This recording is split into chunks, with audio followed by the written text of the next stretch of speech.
Hello, welcome to 1.1, a preview of calculus. So this semester we're going to be talking about calculus and we're going to be learning a lot of things. I want to talk today about just our initial little video here is about some of the things you're going to see in calculus. So first, with calculus is the mathematics of change. It's all it is, talk about how things change with respect to other things. Velocities, change of position, accelerations, change of velocity. Calculus is also the study of math, tangent lines, slopes, areas, volumes, arc lengths, centroids, curvatures, and other topics which enable people to model real-life applications. And that's a big key to it, is you're going to be using this class. Depends on your major. If it's engineering, you're going to be using calculus in engineering versus physics versus different things. You'll be using calculus. It's a very useful math. Not the other ones aren't useful, but they're very useful math. So prior to this class, the math you've encountered has been finite math. Calculus deals with infinite math, utilizing several techniques, including limits.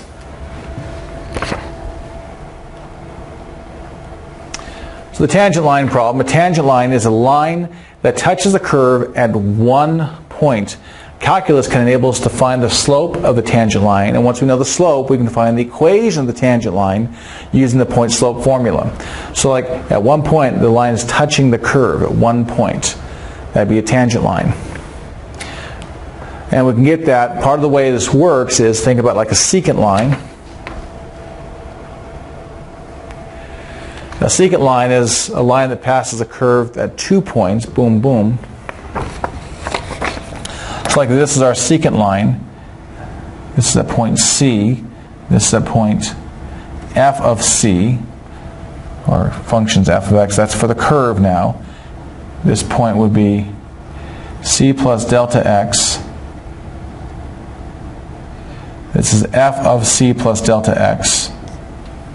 So that means this could be, c could be 1, and then c plus delta x could be 2. So that could be f of 1, f of 2. We can use algebra to find the slope of the equation of the secant line. If we wanted a tangent line at point P,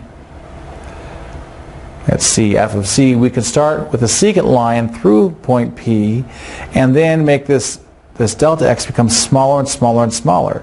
So our slope is f of c plus delta x minus f of c. And this is like y2 minus y1 over x2 minus x1. Now you have c minus c cancels, so it's f of c plus delta x minus f of c all over delta x. That would give us the actual slope at that point.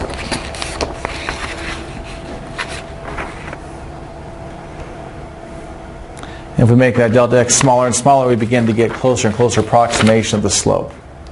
And we can use limits, and that's what we're going to spend chapter 1 talking about, is limits. Area under a curve, another big thing about calculus, area under a curve. To approximate the area under the curve, we could draw a rectangle that approximates it, but this would not be quite accurate. Here we're missing some, and here we're getting too much, or here we're missing some, there we're getting too much. So calculus allows us to find ways to actually get the exact area by doing smaller and smaller rectangles that approximate it. As you see down here, here they go, 2 rectangles, here 3 or 4, and you, with calculus, can take an infinite number of rectangles to approximate the area under the curve.